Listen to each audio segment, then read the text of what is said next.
about this brand specifically, right? Yeah. Because generally speaking, I mean, how many out of 10 multivitamins, how many actually have, you know, not even multi, just generally speaking, any supplement, how many brands out there actually have, you know, in there what's on the label? Unfortunately, it is kind of a rarity. You know, you're right. There's so many out there. There's the, you know, GNC has a bunch. You know, there's the Centurion, like the one a day. Right. Those are, I mean, you see those advertised all the time. But yeah, you're right. Are you actually getting all the nutrients? So, Super Nutrition, Viva. We have a pack from Myogenics and Magnum that I sell out of like crazy because those are super popular. Those are all companies that guarantee that your body will bring in all the nutrients. So for the fans and the clients and the people who don't have the education, you know, what's the easiest way for them to know, you know, that they're getting what they should be getting besides hiring a coach? Right. Yeah. So you want to make sure that when you're looking at a multi, you want, say you're doing a pack, for example, you want to make sure that the pack should be capsulized. It should be all encapsulated, because the unfortunate thing about multivitamins these days is that there's big giant horse pills in there, and our bodies can't break those down.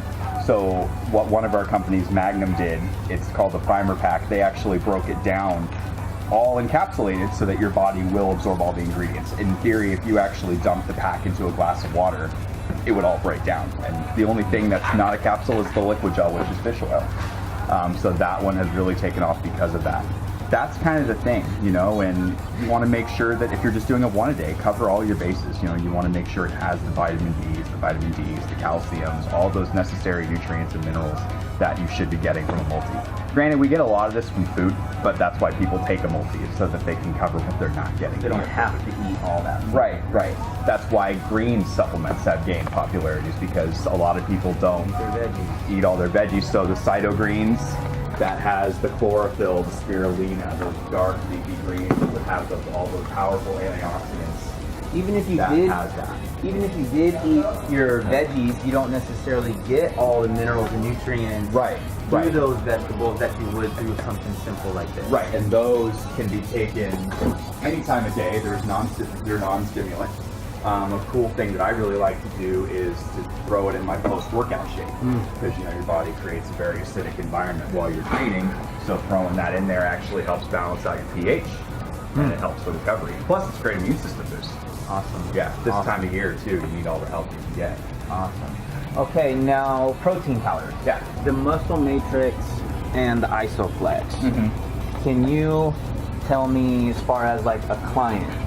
So a client, what is the client's goals if they want this? What's the client's goals if they want this? I had someone like that last week. So Isoflex, they're like, hey, I work out first thing in the morning, and then I drink a shake on my way to work.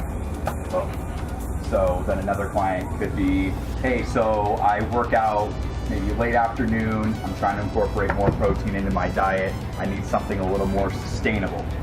I'm gonna have the Matrix because I can incorporate that as part of my breakfast. I can even have it mid-afternoon, maybe an hour or two before my training session, and absorb all of it. Okay. It's more of a meal replacement. The Matrix is. It can be, yes. Right. A little more filling, a little bit thicker, a little bit heavier. Right. Now, what about someone who's looking to bulk up, right? They want to put on some size. What type of protein would you recommend to them, and why? First thing, if a customer comes in, they says they're trying to gain weight, I got to know how old they are.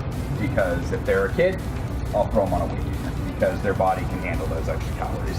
If it's someone who's, you know, in their high 20s, low 30s, or even older who are just underweight and need to pack on weight, I'll go for a deeper blend like the Quattro, because that blend will allow them to absorb an even greater amount of protein without getting 1,000 calories from a gainer, you know? Got it. So the Quattro blend actually will allow you to absorb 40, 50, 60 grams because of the way it breaks down. Now, Quattro is 4. Whey protein isolate, milk, egg, and casein, all isolates. Awesome. Yeah. So it's pretty cool, and it's one of the only blends on the market like that that has an equal distribution of 4. And reason being to have 4 different types of protein to break down into your bloodstream at different rates. Therefore, keeping you full for a longer period of time, almost acting as a fiber. Awesome. Yeah, it's pretty awesome.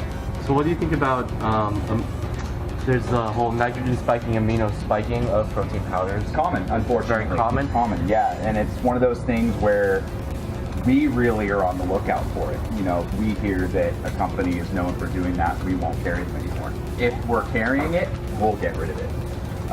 Unfortunately, it's kind of common. It's cheap. It's an easy way of doing things.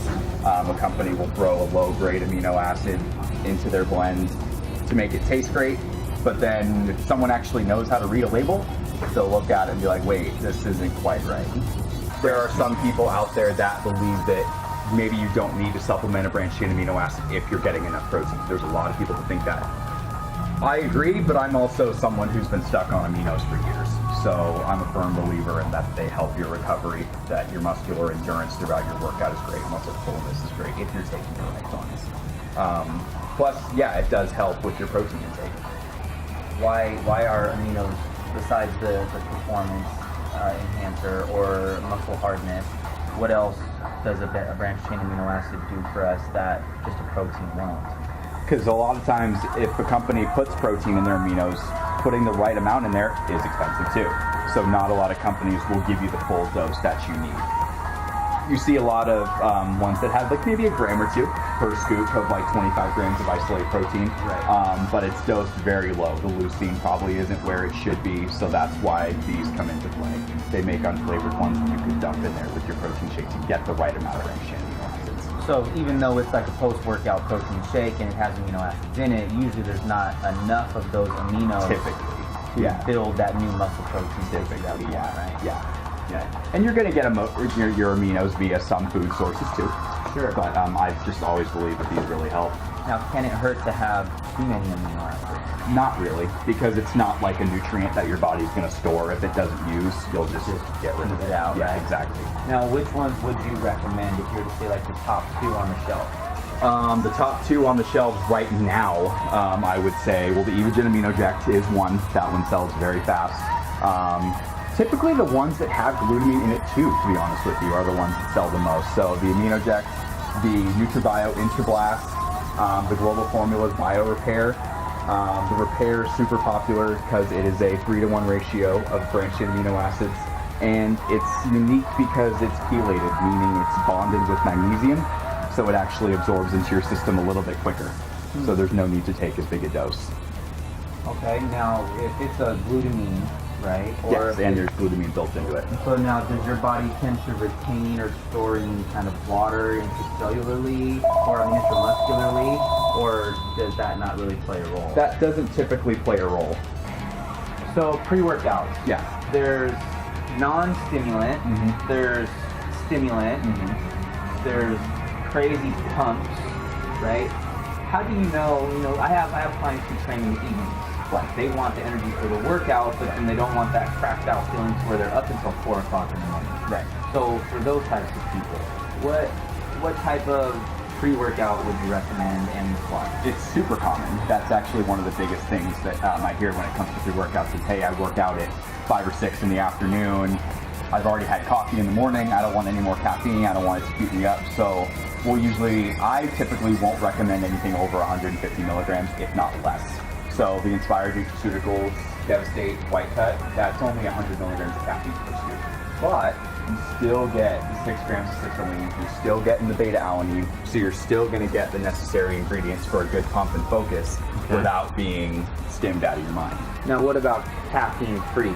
You can do that too.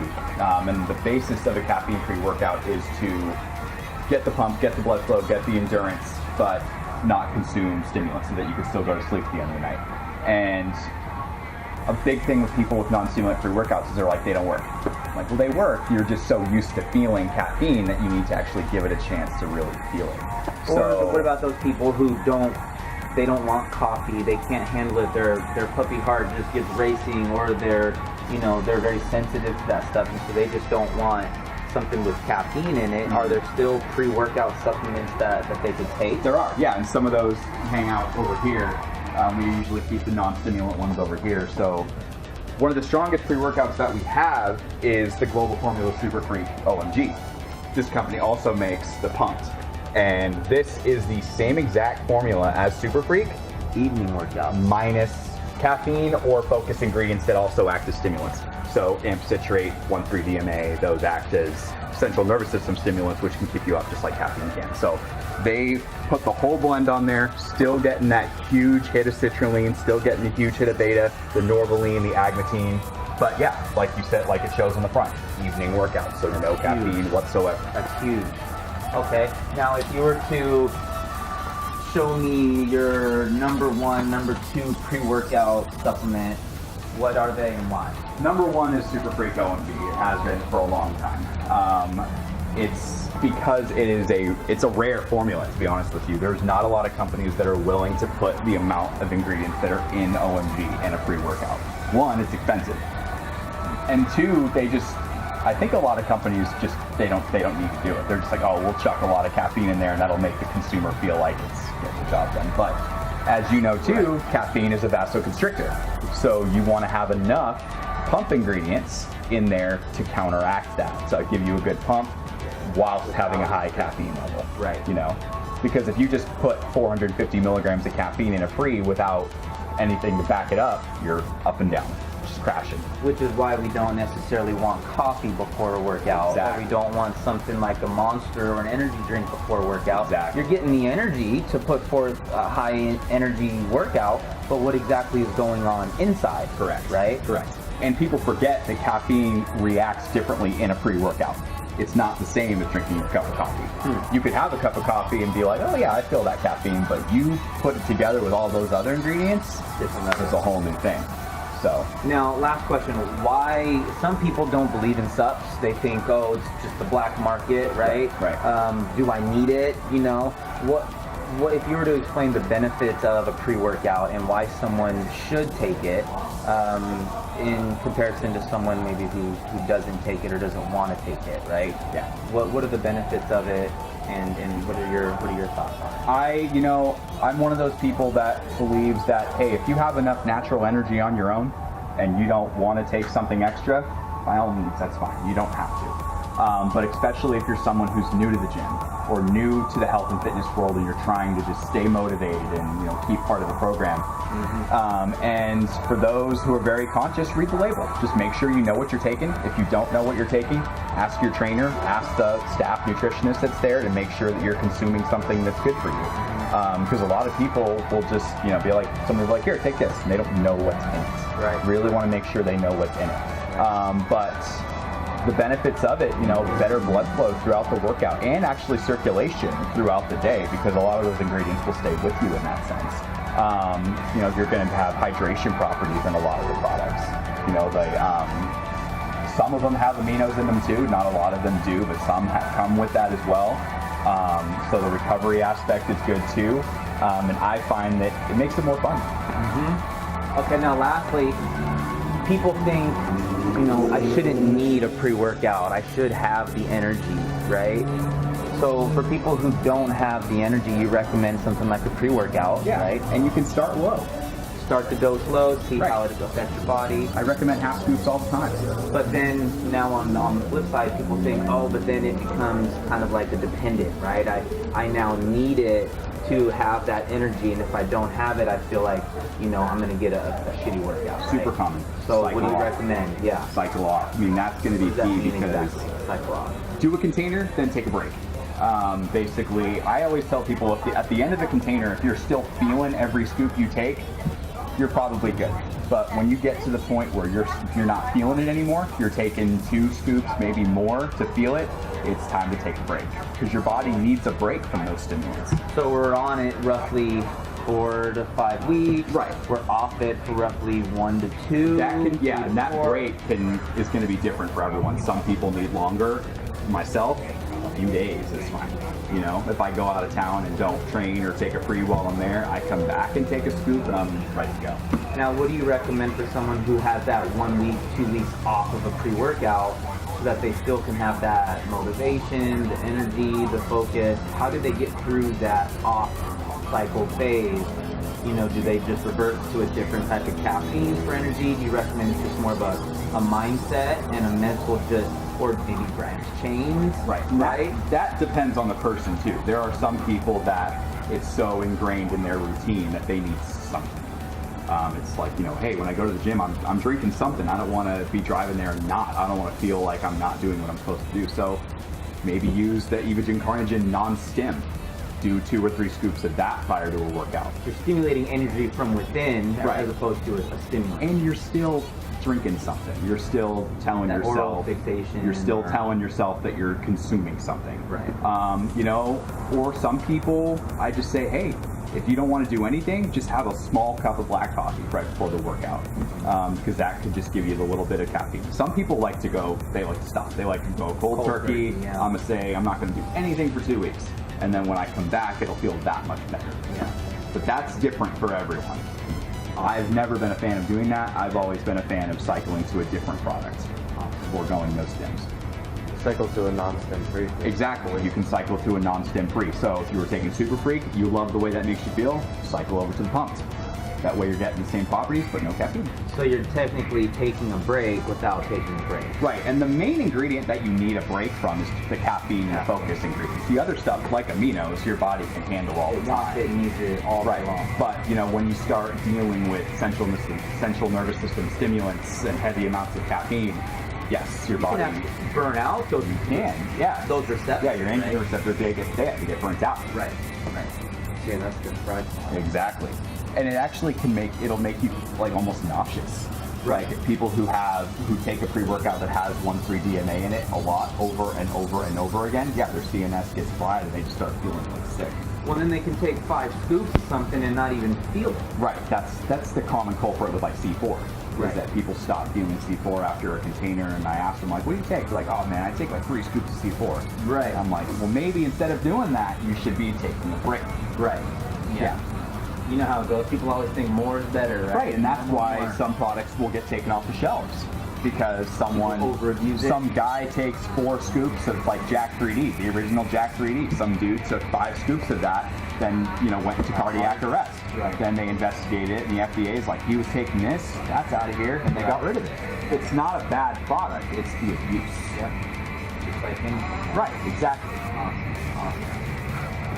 Well, I think we pretty much got everything that we need, you know. If there's any other questions from you guys out there, I'd love to hear it. Send us a message. More than happy. I mean, Josh is obviously a very educated and knowledgeable guy. Yep. He's a general manager over here at this store, Active Nutrition. Come on in, say hi to him, message us, find out more. In the meantime, get our Super Freak on. I think I'm about to go with that.